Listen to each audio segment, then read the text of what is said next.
Thanks a lot for staying with us. You're watching Plain Speak with me, Shivani Gupta. After 4 days of an intense war with the Hamas, the Israeli forces have finally gained control over the Gaza border. Now they are planning mines in areas where Hamas militants toppled the barrier after another night of air raids on the Palestinian enclave in retaliation for the weekend terror attack. The Israeli military has also claimed that they found about 1,500 dead bodies of Hamas terrorists in their cities. In fact, the Israeli government has now ordered a complete siege of the Gaza Strip. Israel's move has been condemned by the UN, who claim that complete siege will not reduce the tensions and it will further worsen the situation. Meanwhile, many Western leaders have pledged support to Israel. US, UK, Germany, France and Italy have issued a joint statement and reiterated their, quote, steadfast and united support for the state of Israel. Benjamin Netanyahu also dialed Prime Minister Narendra Modi and briefed him about the situation. PM Modi has assured Israel that India completely stands in solidarity with them. But still, there are many countries, of course, Middle Eastern countries and more, and other groups who have blatantly supported the brutal terror attacks on Israel. These nations, these groups are mainly Middle Eastern countries, but they are all spread across the world as well. Iran's supreme leader gave a statement that they would kiss the hands of those who planned the attack on Israel. The question we're asking today is this: can there be any justification for the Hamas terror attack, which was breathtaking in its sheer brutality and led to the butchering of unarmed civilians in the hundreds? Yes, this is a complicated issue going on back many centuries, in fact 2 millennia. But can claim on a piece of land or accusations of occupation justify this barbarity? We'll take that question to our guests in just a bit. But first, take a look at the latest situation near the Gaza Strip. The cities that are marked on this map are the ones where the Hamas striked over the weekend. These 13 cities are mainly near the Gaza Strip. The Hamas militants attacked, remember, that desert music festival as well, where 260 have been found dead and an unknown number of festival goers, some of them not even Israelis or Jews, mind you, taken hostage in the afternoon. According to the latest update that the Israeli forces have given to the world, they've taken control of all of these spots around the Gaza Strip, and they're of course going to continue to mount their offensive. This is the border fence that was breached by the Hamas fighters, who knocked it aside with bulldozers at some spots. They drove right through gaping holes in jeeps and motorcycles. Many of them, of course, managed to enter Israel by just para-dropping into it, as the visuals show. Let's also break down this conflict in numbers. This is a conflict, of course, that is all set to get worse. It is already one of the worst days as far as the Jewish community is concerned in many decades. In fact, October 7 was the biggest massacre of Jews in a single day since World War II. So 900 Israelis have now been reported dead. As many as 2,600 are wounded just on the Israel side. As I mentioned, 260 bodies have been recovered at just that music festival site where a para-dropped Hamas terrorists indiscriminately opened fire, killed many and also took many hostage. There are 123 soldiers of the Israeli army who have been killed. Around 50 are believed to be kidnapped, but this number could be higher. And remember, those kidnapped or taken hostage also include civilians, primarily women and some children as well. Meanwhile, Israel has announced that as many as 1,500 bodies of terrorists have been found inside Israel. This gives you an idea of the sheer scale of the breach that they suffered and the attack on their own land. Meanwhile, in Palestine, there have been as many as 680 fatalities reported since the counter-offensive by Israel began. 3,700 people are reportedly injured on the Gaza side. Remember, a lot of the missile attacks are taking place from the Israelis, so 790 housing units have been razed, and over 5,000 are apparently severely damaged. This is apart from the fact that several very pointed targets of the Hamas have also been destroyed. And this offensive against the Hamas sheltered in Gaza will obviously not end anytime soon. As I mentioned, Israel has received a lot of support, primarily from Western countries that have also been traditional partners as far as the recognition of the state of Israel is concerned. There are obviously other countries that are looking for its absolute annihilation, and Israel is one of those countries that is actually surrounded by countries that want nothing else but the complete wiping out of the state of Israel, which is why there is a grave danger that this war could actually escalate to other parts if other Arab countries also join in the fight. Some of them have already made noises to the same. So let's just break down. This is what some of these countries have said. Saudi Arabia, they have said that they will continue to stand by the Palestinian people. You know where they stand. Iran have come out to say the Zionist regime faced a military and intel defeat, rejoicing in what transpired. Jordan, the terror attack is a reminder of the brutality of Hamas. Iraq says Palestinian actions are a response to the long-standing oppression. This is what many of these countries pro-Palestine have been maintaining. Egypt has had to balance itself quite a bit. They've just said that they have warned Israel of grave consequences from an escalation. They are though trying to negotiate behind the scenes and mediate. The Hezbollah, based in Lebanon, message to those seeking normalization with Israel. Many believe that this has also been timed right now because there were efforts being made to normalize ties between some of these countries and Israel, and now it will be very difficult for some of those traditional countries to even come on the table with Israel. Qatar, Israel is alone responsible for the ongoing escalation. UAE has had to balance itself a little bit. It has said that we express sincere condolences with all victims. It has not really backed Palestine completely. Kuwait has said that stop provocative practices of expanding settlements. In other words, by and large in this area of the Middle East where Israel is, where Gaza is, where Palestine is, Israel is surrounded by countries that do not recognize it and have in the past waged wars against it. Now, the horror of what happened in Israel is not limited to just that territory, mind you. There have been many pro-Palestine rallies in other parts of the world raising concerns of anti-Semitic sentiment taking over in the open with no condemnation. And remember, we live in a world of social media where you actually get this information, visuals and more in almost real time. I want to play out some of these rallies that have been conducted and why they are raising such a big question mark. Take a look at the kind of signs displayed at one such rally in New York.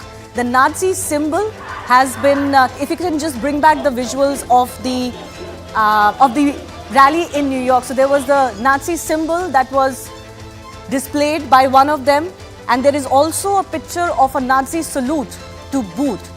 Now this is of course a clear support of what transpired under Nazis against Jews. And you know, we live in a world where the word Nazism, Nazi, fascism is dropped at the drop of a hat. But when you actually see support for Nazism, there's very little people who are willing to condemn it. These protests are allowed without any interference by these countries. In London, clashes broke out amid a pro-Palestine rally as well. Some reports suggest that the Jewish establishments have also been attacked. This happened near a metro station or a transport facility is what we're getting to know. You can just look at the number of people that have collected, not just in London but in many other parts of the world. Just a sheer number of people with the Palestine flag. And like I said, there have been some reports that certain Jewish establishments have also been attacked. In Sydney, there were highly offensive anti-Jew slogans raised by Muslims gathered at none other but the Sydney Opera House.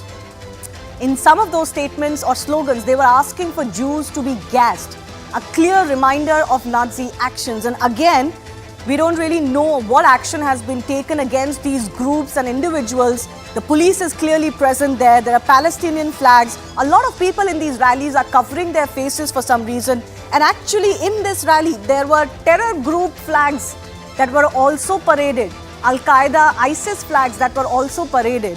And then they went on to make slogans like, the Jews should be gassed. Clear support of Nazi annihilation of Jews. In Toronto, one Israel supporter was heckled during another such pro-Palestine demonstration. So most of these rallies are seeing mass support for pro-Palestine. But even the few individuals who are coming out to support Israel, not just in Toronto, but some similar episode took place in Sydney, are actually being heckled and they have to be protected. Such is the situation not in Israel or Palestine or Gaza or the West Bank. This is happening in other countries, many other continents that are seeing an eruption of this sentiment. The big question we ask today is simply this: can there be, in today's world, any justification for the brutal, barbaric Hamas terror attack against innocent civilians, including many women and children?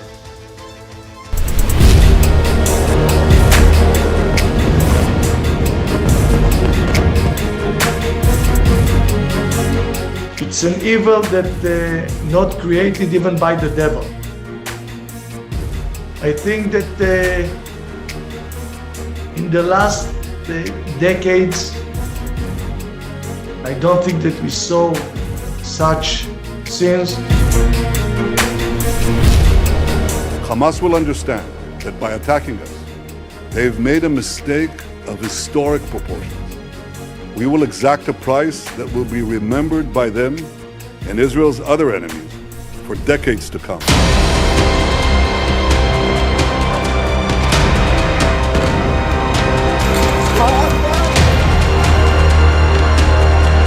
The United States stands with Israel. We will not ever fail to have their back. We'll make sure that they have the help their citizens need and they can continue to defend themselves. But when we say that we stand with Israel, we mean it. Not just today, not just tomorrow, but always.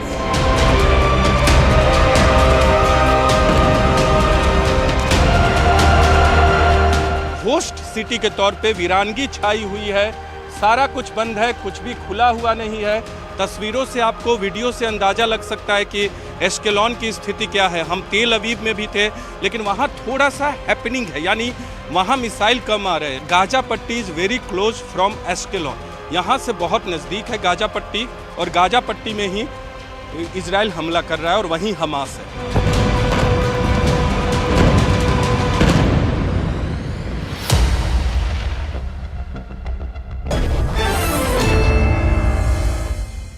Let's go across to our guest joining us. Dr. Azriel Bermond is Senior Researcher, Institute of International Relations, Prague. He's joining us from Jerusalem. Ambassador Anil Trigunayat is former Indian diplomat. Professor Max Abrahams is international security expert. Nadav Steinman is chairman of the board of the International Legal Forum. Nadav, why don't I begin with you? We've seen many justifications of this terror attack on Israel come forth. And it is not anybody's contention, and certainly not my contention, that this is a very simple issue. But I want to understand from you, regardless of the past history between Palestine and Israel, or Hamas and Israel, can there be any justification for what we've witnessed over the weekend, the attack on Israel? I want to ask a simple question. Can you, and picture this. If there was a justification, that justification has to be looked at in the eyes of babies and toddlers put in cages. You would have to be able to say that, and every report that you showed, and every demonstrator that you showed, every single one of them would have to be able to justify their actions for asking for more murder and death, and say that justification in the eyes of those toddlers currently in cages in Gaza.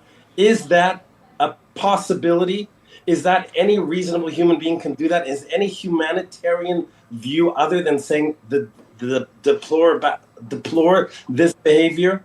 Don't talk to me. Talk to those babies. Talk to the 85-year-old women who were dragged on the street. Look at those faces and say, I am justifying the behavior that is caused to you and the actions that we did to you. Can you say that to a child put in a cage? All grown adults can say what they want, but justify that behavior by looking at the cages of children that were kidnapped out of the arms of their children. I'm sorry. There is no justification for these kinds of actions. I am not here to talk about a side. If we're talking about justification of actions, it's deplorable on any human scale. And yet there are those justifications coming in. Nadav, I want you to respond one more time before I open this up. There are justifications not just coming from, obviously, Arab countries who support Palestine. At the same time, they want to draw a distinction between Hamas and Palestine. And obviously, they talk about how the brutalities that have been suffered by the Palestinian over a period of time, not just over the last 20 years, but over the last 70 years, for example, is why this has happened. That this was bound to happen, and this has happened because of the Israeli oppression. But what I also don't understand is that how do you attack unarmed civilians in your fight against an oppressive force? And then how do you still argue that you should get sympathy for what has transpired? It is mind-boggling to separate Hamas and Palestine, even if I was to take that argument at one level, but to support Hamas attack in itself is coming across as a shock. And this has come from countries, this has come from think tanks, this has come from academics. Some major universities in the world have done this. I find that as human beings, we must be humans first. We must take our political agenda second. I cannot accept any justification for these kinds of heinous actions. If you do, if anybody does, I don't care what side of any political argument you are, if you are accepting that kind of justification of that kind of random slaughter, then you are acting like Nazis and their sympathizers. I see no other way to describe it.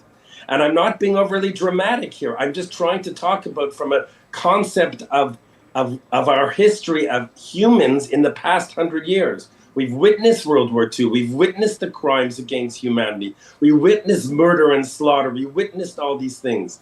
How can we say there is ever a justification? We know as a matter of law, and I am a lawyer who defends Israel, I am saying that as a matter of international law, they have broken every single potential law there is in the act of war. I am saying that the world community has come together years ago and offered what we agree can be acts of war, legitimate acts of war. None of the acts by Hamas fall into any legitimate act of war as a matter of international law. It's every single thing that they have done is wrong. It is up to the world to say that. It's not just us sitting here or me sitting in my sealed room in Jerusalem because there have been attacks and more bombs are coming. I have to be in a secure place. It's not just about me. It's about what the world voice has to be on these issues, and these issues have to be brought to the forefront. We cannot accept the random slaughter of children, of old women. We cannot accept these. There is zero justification. You can be anti-Israel, but why do you have to be anti the killing and slaughter of children? Say that to the faces of those children. That's what I stand by. Dr. Israel Bamon, I want to come to you because the argument that has been given by those who have supported Hamas attack is that the Palestinians have suffered equally, if not worse, because of the Israeli quote occupation. Is that a justifiable response? Well, I agree with what Nadav said. I think that if you justifying the barbaric actions of Hamas, we're talking about mass slaughter of civilians, nearly 1,000 killed, abduction of women, elderly, children, which is a war crime, and dragging these dead bodies through the streets of Gaza. Even, I should emphasize here that even organizations on the left, civil rights organizations, are strongly supporting the Palestinians, such as Breaking the Silence, for example, have made it clear that what Hamas has done is a war crime. It's a despicable action. There is no hope for humanity if anyone justifies the actions of Hamas, these actions by Hamas. That doesn't mean that the Palestinians haven't suffered, and certainly there is an ongoing occupation. We're talking about 55 years now since the Six-Day War, of the West Bank. Although Gaza itself is not occupied by Israel, Israel does control the airspace and the borders for Gaza, but Israel does not occupy Gaza. West Bank, of course, it does occupy, but there is no excuse whatsoever, no justification for what Hamas did. Yet there is justification coming in. So very quickly, why do you think that's happening? You mentioned human rights activists, groups, leftist organizations that stand for peace and against violence are doing it quite openly. So why do you think that's the case? You're saying what? Are justify what Hamas has done, or yes, criticizing? They've justified Hamas's attack, or they have stood more on the side of Palestine after that Hamas attack. So why do you think that's happening? If it is so obvious to all of us that Hamas's actions cannot be justified, why do you think these groups are still doing so? there are organizations, extreme organizations, that will support. You have Islamic. There are organizations which have put themselves beyond the pale on the margins, which have, so we say, supported Hamas or shown some sympathy. But most anyone who really cares, who cares about the Palestinians, who genuinely cares, and but the Palestinian cause, the Palestinians have a right to their own state. They have a right. They should be able to enjoy the rights, their own political rights, in the same way that Israel enjoys its own right as a sovereign state. But if you're going to justify what Hamas has done, you're actually undermining the Palestinian cause. What they should be doing, those on the extremes I'm talking about here, those on the extremes should be saying Hamas has carried out a barbaric action. This is a war crime. This is a violation of the most basic human rights. And this is not going to help the Palestinians. There are plenty of other organizations, responsible organizations, that have condemned Hamas, but have at the same time condemned Israel's actions. For example, the building of settlements, annexation of Palestinian land. There have been settler attacks against Palestinians, innocent Palestinians. These must be condemned. But there's no question that Hamas has undermined the Palestinian cause. Yes, and ultimately many feel that it's going to be ordinary Palestinians who would suffer. But I want to come to exactly this question. Professor Max Abrahams, I want to understand from you. Several people are also saying that you cannot confuse Hamas from Palestine, with Palestine, or Palestinians. Yet we saw that most Palestinians celebrated these Hamas attacks. There has been no condemnation that has come from Palestinians themselves on the barbaric, brutal nature of these attacks. So how do you look at that argument that actually Hamas doesn't represent the Palestinians and their actions should not be equated with the Palestinian state? Well, I agree that the Hamas... That's honestly a tough one to disentangle Hamas from the Palestinian population based out of Gaza. Hamas was actually elected in 2006. They haven't had elections for a while there. They do rely on coercion. So, how do you separate them? If you look at surveys, and some of them are surprisingly reliable, of Palestinians, you look at their views, and extremism is actually very popular in terms of levels of support for martyrdom operations and suicide terrorism and the full right of return and ensuring that Israel no longer has a Jewish majority. So many of these positions, which are completely incompatible with the existence of Israel, do have resonance broadly in these Palestinian communities, especially within Gaza. And that poses a difficulty for the Israeli military in terms of knowing what to do with Hamas. The goal now, and I think it should be the goal, is to destroy Hamas. Now, I know some people might disagree with me, but I believe that for a while, I didn't always support that view because Hamas did keep its violence in reserve. It did not try to max out on its violence. It could have done more damage than it actually did. It was wearing a political hat, a military hat. But what we've seen from the latest round of, this terrorist rampage is that Hamas is actually trying to max out on the level of violence. It shot, 2,000 plus rockets in a few hours. Hamas's tactics have become more radical than they previously were. It is not a propaganda talking point when Netanyahu says that Hamas is looking like ISIS. You know, I study for a living and have written, you know, books and many articles on the different tactics available to militant groups, and I rank them in terms of their levels of extremeness. What we've seen now is that Hamas is taking grandmothers and people, you know, in wheelchairs and Holocaust survivors and babies and assassinating them at point blank range, and then broadcasting it over social media, putting it on Facebook. That is a page out of ISIS's playbook. These are people who cannot be negotiated with. And although it's true that removing Hamas is not going to resolve all of Israel's terrorism problems, surely there will be replacements, there'll be successors, etc. At this point, I would take my chances. I would do everything possible to attrit the organization, mindful that there are, in fact, many Palestinian civilians.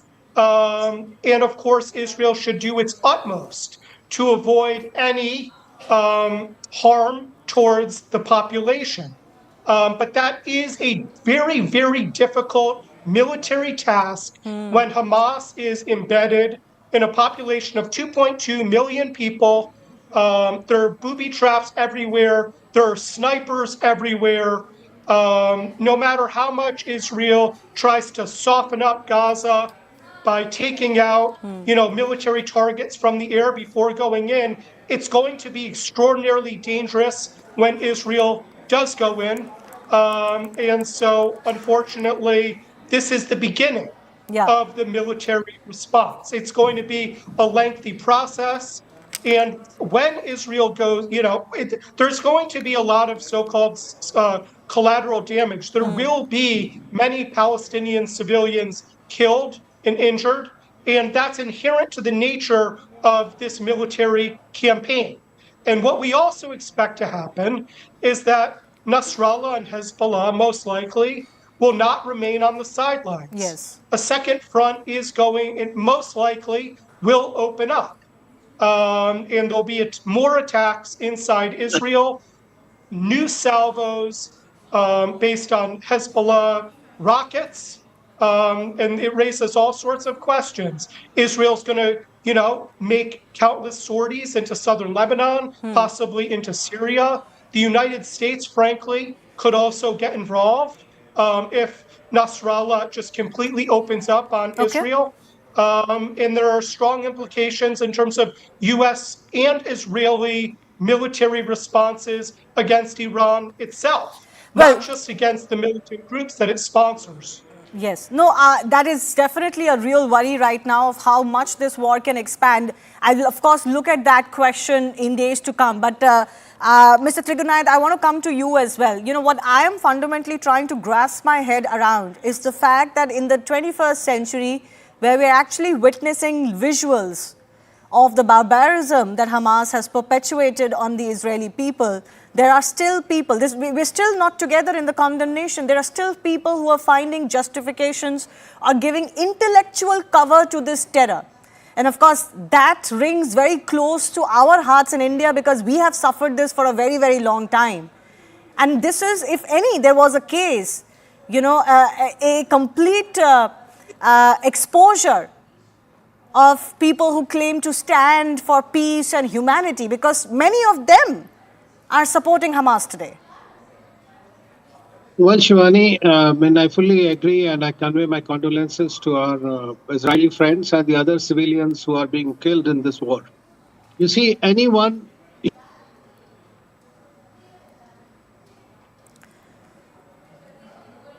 Ambassador, just have to interrupt you because we have lost your audio. I'm going to attempt one more time. Please continue.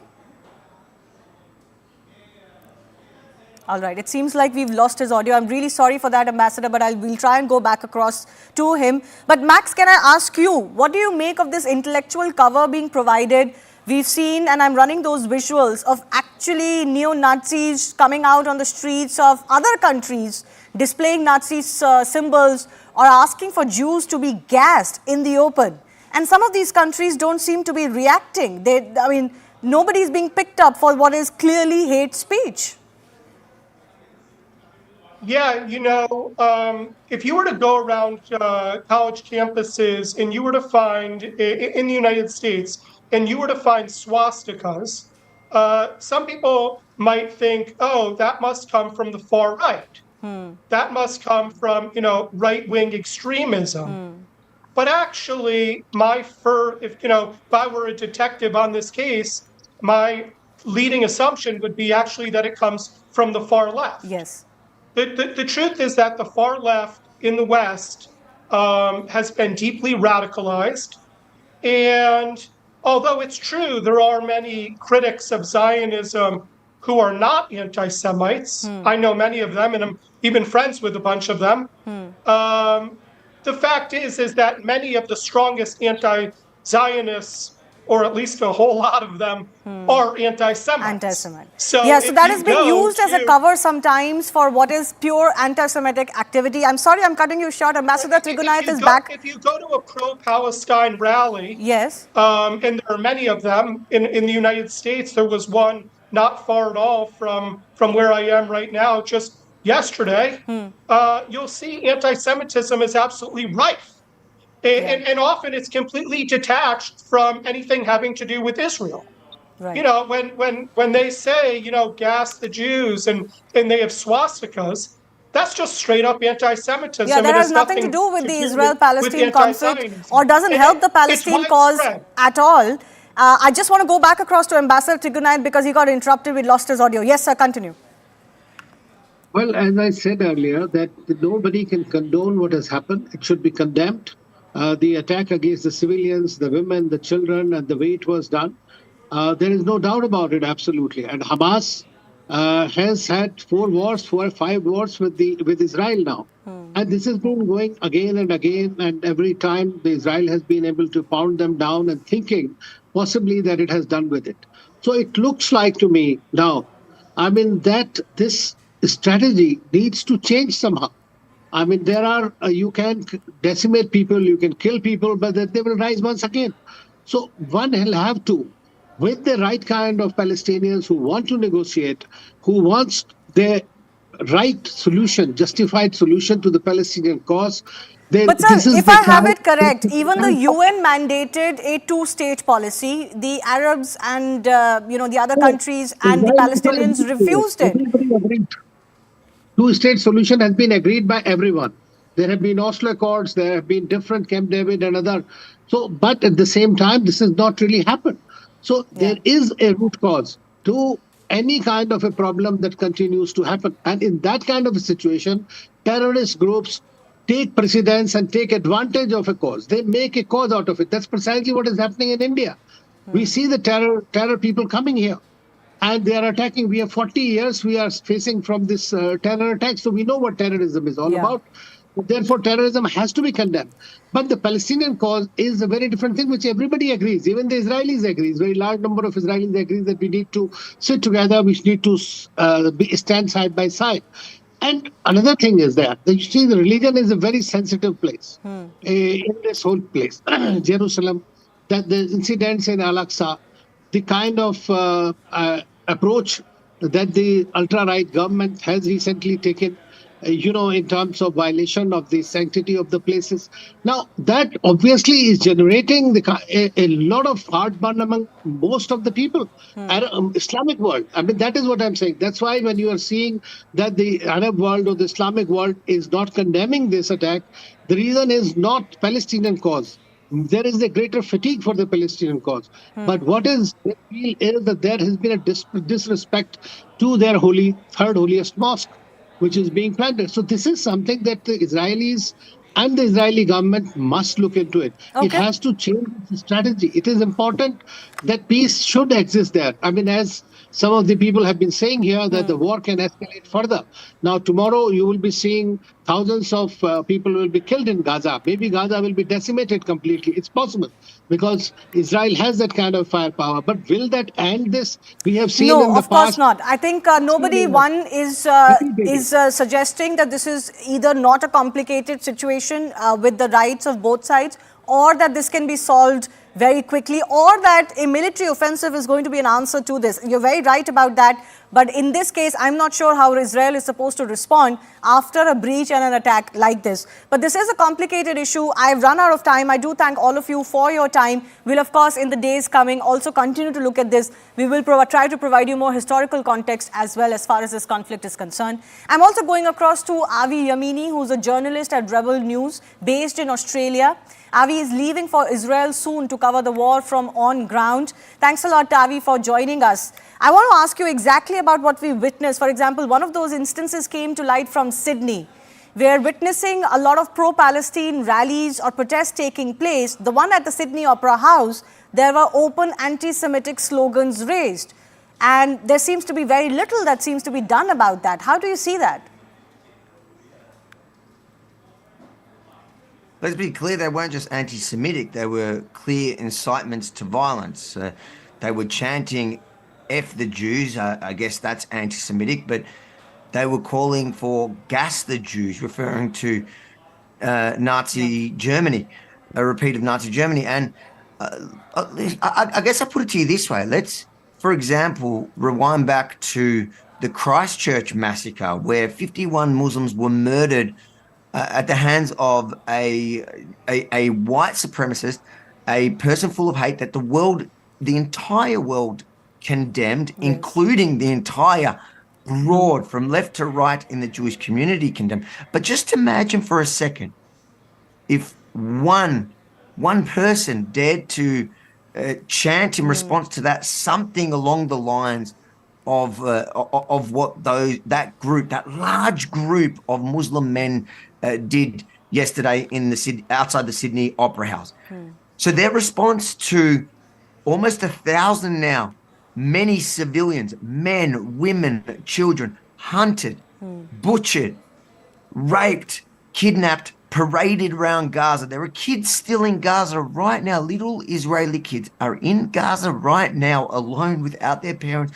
Their parents, some of them have been murdered already, being tortured as we speak. And they're in Gaza being mocked and bullied, being handed out and passed around to the community as if they're little toys. The response to that from local Muslim community here is to call for the death of more Jews. Now, if that had happened, if one Jew in response to the Christchurch massacre had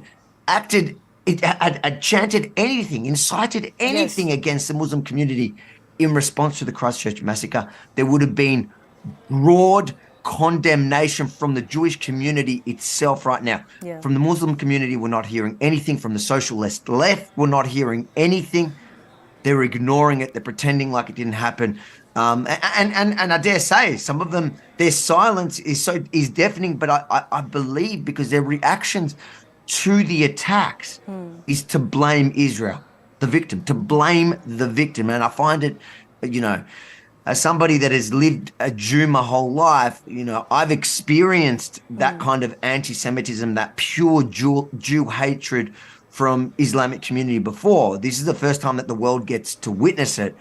But the socialist left and the tolerant left, the left that pretends, to fight against racism wherever they find it, for them to stand by and also celebrate these attacks, yes, as what they call resistance. There is no legitimate resistance. Rape is not a legitimate form of resistance.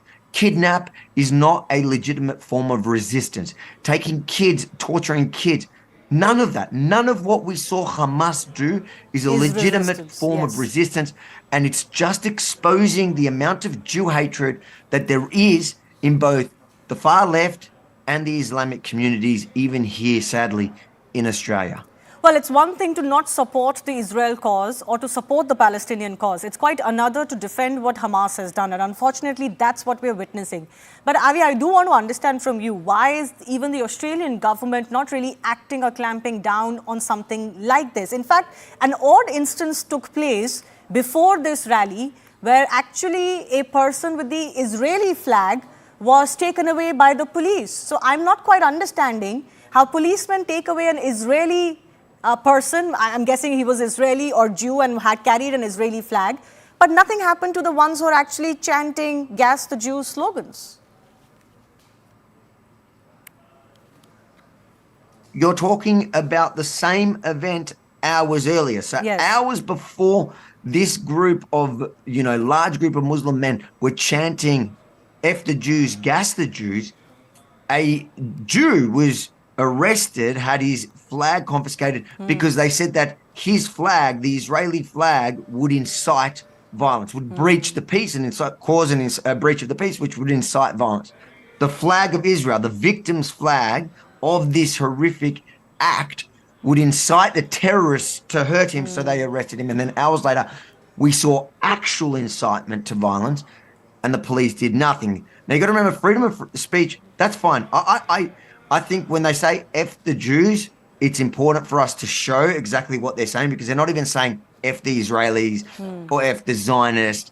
They're saying F the Jews. Listen to what they're saying. And that's what we've been arguing the whole time that this is about. This is not about, this is about their hatred towards Jews. Now, the gas the Jews, that is incitement to violence. And yes, there are laws against inciting violence, and the police certainly should be coming down on this, but it's, in today's day and age, 2023, political correctness has to win, and there's a protected class, and it now is the large mob that is chasing Jews. They were hunting Jews yesterday in Sydney, looking for Jews to attack. And unfortunately, that you're not seeing the police do their work. And I want to give you another example. At the same time, in across Australia, they're banning neo-Nazis from doing symbols of, Hail Hitler or swastikas, which are all abhorrent and we don't like. And as Jews, they're hurtful. They remind us of a bad. But they're going out of their way to target these lunatic, loser, white supremacist, fringe, tiny group of 20 loudmouths who like to show up at Parliament Station and show the Roman salute because they're big, brave men. The government has put so many resources, as passed legislation to outlaw that. But nothing on this. Incitement to violence, where it is an actual threat to Jews. Jews across the world, in fact, everywhere, from Israel to Australia to America to everywhere, they feel unsafe because there is a real threat looming that now the left is excusing and they're justifying, and they're saying it's okay because it is legitimate, according to them, resistance to brutalize, savagely hunt and murder Jews. And that's what this is about. This asymmetry that you're talking about of actions of those who claim to be victims, and even in the most barbaric way, if they were to respond, there is still justification for that, but not for those who are actually victims of that terror. That asymmetry that exists as far as the intellectual class is concerned, I can tell you we are very familiar with that. I do want to ask you, though, you told me earlier you're taking a flight very soon to Israel. This is going to be a very tough assignment for you, by all accounts. Absolutely. Look, of course, as a Jew myself, as somebody that served in the Israeli army, as my mother lives in Israel, it's personal. But for me, it's even more than that, because as a journalist, it's a hunt for the truth. There are so many questions around this, around what happened, how it happened. So it was when is there a good time? This was the worst time personally in my life to drop everything and go and do it, but I can't see any other way. And I encourage your followers, if you want to actually see what we're doing, the reports that we're doing, it's the truth about the war.com, I believe, is the URL that we're going to be posting, but you can see it on Twitter. We're just going to try and ask those tough questions and talk to the real people, and hear their stories and see what actually unfolds as the media turns against Israel. Yes. Because I promise you this, over the next few weeks, whilst now there is a kind of broad support by the public and political figures and the media, because you couldn't ignore those videos, those images that we saw over the weekend. But that's not going to last long. They're all going to go back to their demonizing of Israel, and that's why That's why I'm heading there, because I think it's important that we tell the truth from the front line, from the ground. So I believe the URL off the top of my head is thetruthaboutthewar.com. I'll try and get you back, Avi, once you are in Israel. But, you pointed to something very important, which I want to ask you about. Many people are also commenting that what was formerly known as the Twitter platform, now X, had that platform not been in control of somebody like Elon Musk, we actually might not even have seen the reality, the brutality of the Hamas attack. It would have been censored very quickly. In this case, we saw exactly what happened. Many of those visuals were actually broadcasted by the Hamas terrorists themselves to shock and terrorize the world. We might not have known this truth had the platform not been in the hands of Musk, which has been the case in other cases. And of course, historically, so much perversion has taken place. So what actually transpired?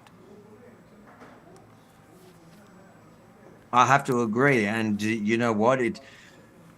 This is not something new. And Israel's been fighting this brutality for many years now. This is an unprecedented attack, at least in the last 50 years. But the kind of behavior and brutality is not something in itself that is new. But this is the first time the world got to witness it. And you're right. If Twitter was under the old regime, they would have found every excuse to censor it. They probably would have blamed the victims, saying it was for their own protection, for their own privacy, some rubbish like that. But Hamas, they did Israel a favor by showing everyone how brutal they are in a lot of these cases, because like you said, they themselves uploaded a lot of these videos trying to terrorize the community, which it worked. It terrorized. Israel is terrorized. They were successful there. But at the same time, it shocked the world, and no decent human being can watch that footage that we saw come out of Israel over the weekend and think or justify it in any way. In any way. This is not about land. This is not about a border. This is about pure evil. Well, unfortunately, what we've witnessed is that some have still justified these attacks, and many Muslim communities around the world have come out in support. I leave it on that note. Avi Amini, many congratulations, and also fly safe, stay safe. He's going to be in Israel very soon. We'll try and get him back as far as the situation on ground is concerned. Coming up after a very short break, we'll get you more ground reports, not just from our own team here at CNN News 18. We'll also get you many CNN reports from ground in Israel.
Saturday's attack by Hamas marked the worst breach in Israel's defenses in decades. According to a Reuters source, Hamas deployed a force of about 1,000 fighters, organized into specialized units. They've been training in Gaza since the last conflict in 2021, sometimes in plain sight, the source said. Here's how they managed to catch Israel off guard. This footage released by the armed wing of Hamas is said to show fighters training ahead of the operation. They're using paragliders, and a source says their exercises included building a mock Israeli settlement to practice a military landing. Reuters could not verify the date and locations of the videos, but the training would have come amid a careful campaign of deception by Hamas, which had convinced Israel that it did not want to fight. It refrained from military operations against Israel and was careful about leaks. Even many Hamas leaders weren't aware of the plans, according to the Reuters source. A spokesperson for the Israeli Defense Forces admits they were surprised. Hamas separated its fighters into several specialized groups to carry out the attack in the air and on the ground. It fired thousands of rockets at around 6:30 a.m. on Saturday. The bombardment was intended to cause shock and confusion, while providing Hamas fighters with cover to break the fortified fence surrounding Gaza. Teams of fighters on hang gliders, or motorized paragliders, flew over the border and secured terrain for the main ground assault. A 400-strong elite force on the ground attacked the fortified Gaza fence. Videos issued by Hamas are said to show fighters breaching the security fences. It also released video of drones it says it used for border surveillance.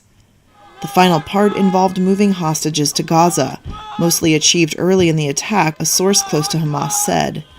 In one well-publicized hostage-taking, fighters abducted partygoers fleeing a rave near the kibbutz of Re'im near Gaza. One analyst told Reuters that Hamas probably succeeded beyond their expectation, but now they'll have to, quote, deal with an Israel determined to decimate them.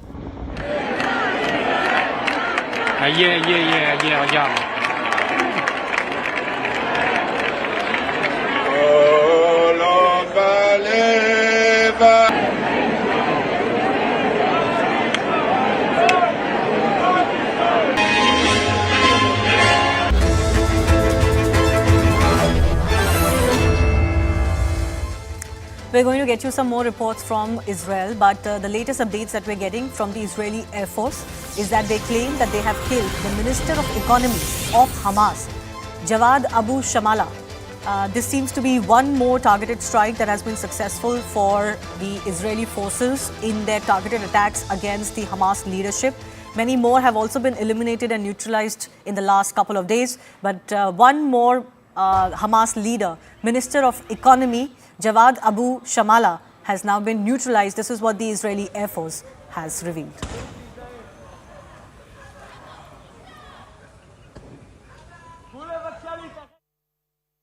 There's a lot that we can see from here very quickly. Gaza's just over there. A few miles away, you can see the smoke rising. We're seeing multiple impacts over there in Gaza. But I'm going to ask John to spin the camera around now on these vehicles here. There's a situation about to develop here. Now, the people here pulling the bags from the vehicles are volunteers getting the identification documents of all those young partygoers who were at the party. This is where they were shot up. All these vehicles were shot up. The soldiers here come over to make sure that these people have authority to do what they're doing, literally smashing the windows here. I mean, this is unfolding around us here right now. But these people, it's okay. It's okay. Not okay. Okay. Not okay. Okay. It's not okay. Okay. We're explaining. We're explaining. Okay. No, don't talk to me like this. No, you can see them like this. What is it? They're collecting the documents. It's okay. Thank you. Not about collecting. Why move the window? What's the reason? Well, this is up to him, not me. I'm not involved in that. So this is an unfolding situation as we talked about there. Passions, as you can see, are really high, and with really good reason, because this is where those young people had parked their vehicles for that party on Friday night, Saturday morning. And this is where they rushed back to when Hamas raced in here to start killing them. And this is where they were shot up. And you can see car after car after car after car here.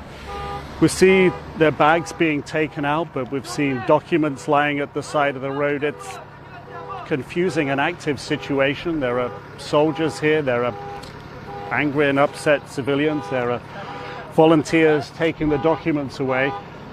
But look up here, more and more of these vehicles, and it just really gives you that sense and understanding of the horror of the moment when in the early hours of the morning suddenly the partygoers found themselves being attacked by Hamas, brutally murdering them. We've listened to testimony of doctors who've treated some of the wounded and the dying, and they were trying to escape. They were trying to get away.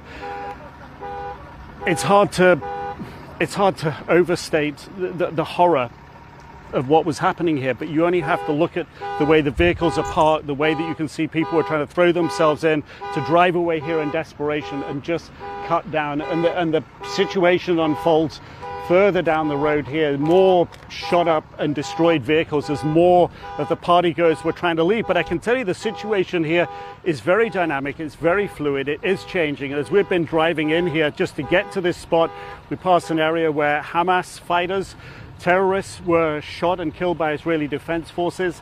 Their vehicles are lying at the side of the road, their bodies are still lying at the side of the road, and we've also seen the biggest deployment that we've witnessed so far of Israeli military defense forces with tanks, howitzers, armored personnel carriers deployed out in the field, dozens and dozens of them. That's the biggest deployment that we've seen so far. And while we were driving down here, we've seen a lot more reinforcements on their way. So this is an area that's having increasingly more and more troops put in here, very close to Gaza, as we're talking about over here.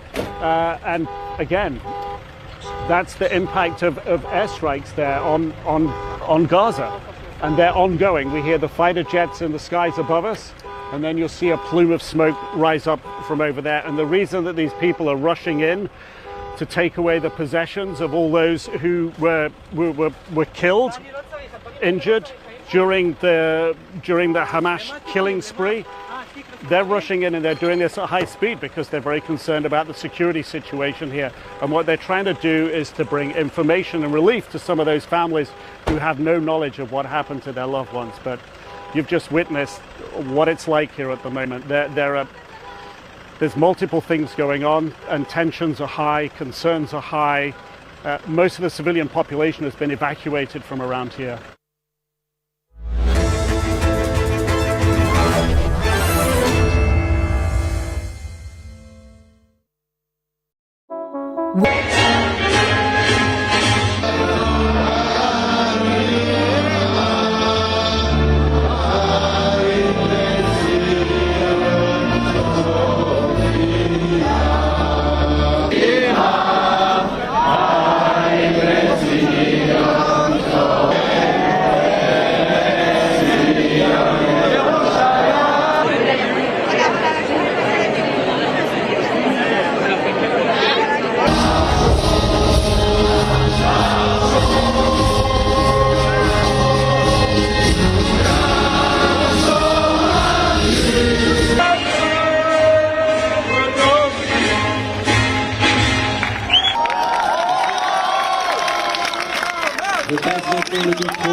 רבה מברך לעלם ולעלמי עלמיה יתברך שלום עלינו ועל כל ישראל ואמרו אמן.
من رعيم باتجاه قطاع غزة. ها هم جنودنا الذين أثخنوا في عدونا.